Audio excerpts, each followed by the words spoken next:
Picture this. May 31st, 2026. The London stage. Confetti. A standing ovation. The judges are on their feet. The crowd is losing their minds. And somewhere in that moment, there's a young man in a black suit, gospel choir behind him, pouring every ounce of his soul into a song called Nothing Compares to You. His won. His finally won. Everything he sacrificed, everything he fought for, it's right there. Except it isn't. He placed fourth. And not by a landslide. Not by miles. Fourth place by 0.12%. 0.12. Let that number sit. That's the difference between a life-changing victory and a footnote. That's the space between destiny and devastation. That's Matty Juniosa's BGT story, and it's so much worse than you think because it's also so much better. This is the tale of a man who was told he was a loser, who climbed back to nearly win, and lost anyway. But not the way you'd expect. 6 months before that finale, Matty Juniosa was a waiter in Glasgow, Scotland. Not metaphorically. Actually serving tables. Clearing plates. Wiping down counters. This was after finishing his BFA in musical theatre at the Royal Conservatoire of Scotland. A programme he'd gotten into on a partial scholarship. A deliberate, calculated move away from everything familiar toward something that looked like a real shot at a global career. After uprooting his entire life from the Philippines.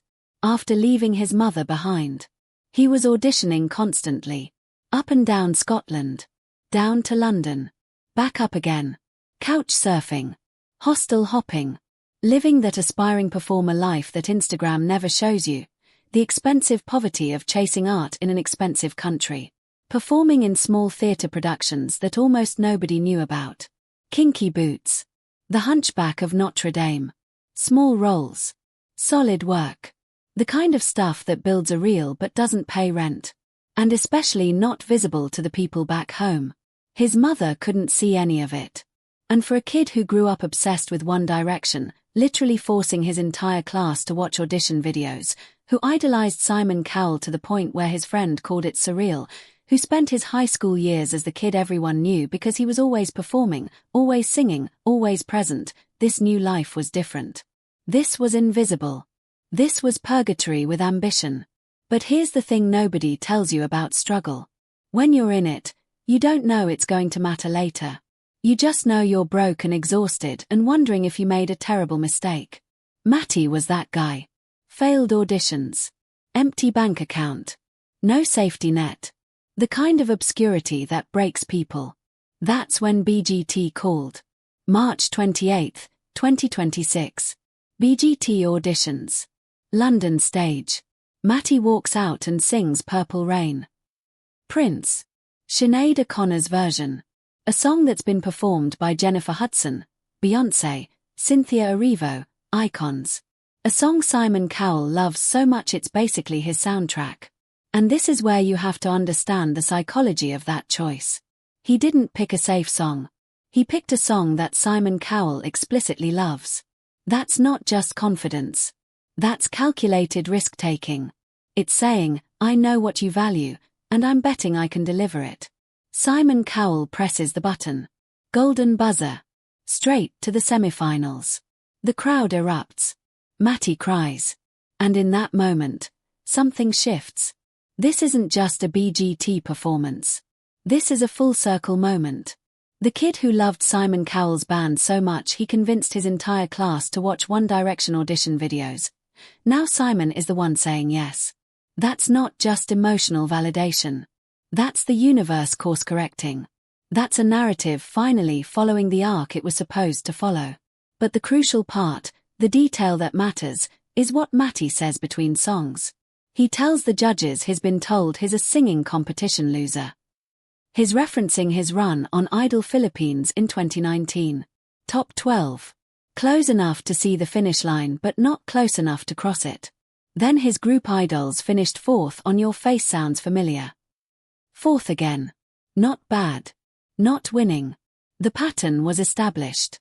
He was the guy who got close but never broke through. The eternal runner-up. The guy with talent but not enough luck, or timing, or whatever invisible factor separates winners from fourth-place finishers. 7 years. That's how long between Idol Philippines and BGT. 7 years of people telling him versions of that same story. You're good but not good enough. You're close but not close enough. You're talented but the winning talent goes somewhere else. So when Simon pressed that buzzer, he wasn't just recognizing talent. He was rewriting a story that had already been told about this person. He was saying, I disagree with the previous verdict. April 26th semifinals. Matty performs Dream On by Aerosmith. A different beast entirely. Not a ballad. A rock anthem that requires range, control, and the kind of confidence you can't fake. Judge Alicia Dixon calls it a masterclass. She means it. And then Amanda Holden presses her golden buzzer. 2 golden buzzers in one season. Do you understand how rare that is? Go back through BGT history. Most contestants never get one. Getting 2 in the same competition puts you in an elite category. Suddenly, Matty isn't just a comeback story. He's a phenomenon. The internet starts noticing. The Philippines is watching. His mother is finally seeing him perform on a platform that matters. He's going to the finals. And at this point, the narrative has solidified. This is the guy who was labeled a loser. This is the guy who was waiting tables in Glasgow. This is the guy who almost nobody knew existed 3 weeks ago. And now he's got 2 golden buzzers and the momentum of a story too perfect not to win. Everyone thinks he's going to win. May 31st, Grand Final. The Hawkstone Farmers Choir finishes with 28.72% of the vote. They're the winners. Celestial comes second with 13.36%. Anastasia and Salsa place third with 9.28%. Matty gets 9.16%. He's fourth. He's 0.12% behind third place. You know what 0.12% translates to? In a voting pool of millions, probably a few hundred votes. Maybe 1,000. We're talking about the margin of a few hundred people out of millions voting. That's not a defeat. That's a statistical ghost punch. That's a loss that could have been a win if the voting had fallen literally any other way. The algorithms were probably right. The momentum was real. The story made sense. The internet loved him. But here's what nobody talks about in talent competitions, and this is the mechanism everyone misses. The actual voting patterns don't always follow narrative logic. They follow demographic patterns, voting infrastructure, international engagement, and pure chance. BGT's voting isn't a popularity contest in the way people think. It's weighted by geography, by type of vote, by international participation. Matty was competing against a choir that's likely got deep roots in their own community. Voting blocks. Family networks. Solid, trackable support. He was a viral phenomenon. But virality and actual voting power aren't the same thing. That gap, the space between buzz and ballots, is exactly 0.12%. The internet told one story. The actual results told another. Before the finale, Matty Juniosa was the narrative everyone wanted. Former competition failure becomes international star. Waiter to West End. Cowell's golden child. 2 buzzers. The momentum was so real you could touch it. Every YouTube comment, every social post was coronating him as the winner before the votes were counted. After the finale, his fourth. A gorgeous fourth. A fourth that doesn't diminish his ability or his journey. But fourth nonetheless. And here's where it gets genuinely heartbreaking instead of just dramatically frustrating. Because Matty didn't just get beaten by someone better. He got beaten by statistical likelihood and demographic voting patterns. He lost to infrastructure. He lost to the fact that his audience, while passionate, was spread globally and didn't have the same consolidated voting bloc as a domestic UK choir. The narrative had written him as a winner. The mechanism of the competition wrote him as fourth. This isn't a story about a guy who failed. It's a story about how close you can come to success and still not touch it. It's about how much work and talent and emotional authenticity can still leave you 0.12% short. But here's the insidious part. Matty's story will still be told as a success. He got a West End role. Jesus Christ Superstar at the London Palladium. June through September 2026. Playing Annas in one of the most prestigious musical theatre productions in the world. That's not a consolation prize. That's legitimately huge. That's the kind of role that changes careers. So the narrative can be rewritten as, he didn't win BGT but it got him the real thing he actually needed, a major theatre role. And that's true. That's also convenient framing that lets everyone feel better about the fact that he almost won and didn't. The heartbreak isn't that his career is over. The heartbreak is that he came 0.12% away from the outcome that would have justified every sacrifice. The one where he gets to say, I was a competition loser, and then I won the competition that mattered most. Instead he gets to say, I got fourth, which was 0.12% away from third, and then I booked a major West End role anyway. One of those feels like destiny. The other feels like you found a different door when the original one didn't open.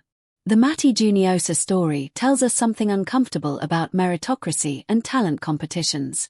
You can be objectively talented. You can have the momentum of millions of people watching. You can have the perfect narrative. And you can still lose to statistical noise. BGT positions itself as a show where talent wins, where the best performer gets the prize. But the voting system creates different incentives. Community voting blocks have more power than viral audiences. Geographic clustering matters more than distributed passion. A choir from the UK with deep local roots has systemic advantage over a globally beloved individual performer. This isn't BGT's unique problem. This is how all televised competitions work. But it's worth understanding because millions of people watch these shows believing they're voting for pure talent when they're actually participating in a system that rewards other factors too. Matty Juniosa was a guy who got labelled a loser. He left everything behind. He waited tables. He auditioned constantly. He nearly won one of the world's most prestigious talent shows. He finished 0.12% away from the top 3. And then he got a West End role that most struggling performers would kill for. Is that a success story that got cheated out of the final victory? Or is that a guy who actually won by any rational measure but will always feel like he came up just short of the validation he deserved? Because here's the thing. In his finale performance of Nothing Compares to You, he was emotionally and technically brilliant. He was profound. He delivered everything the song required and then some. If you watched that performance in a vacuum, you'd say that's a winner. But in a competition, it doesn't matter how good you were if you're 0.12% away from the people who voted differently.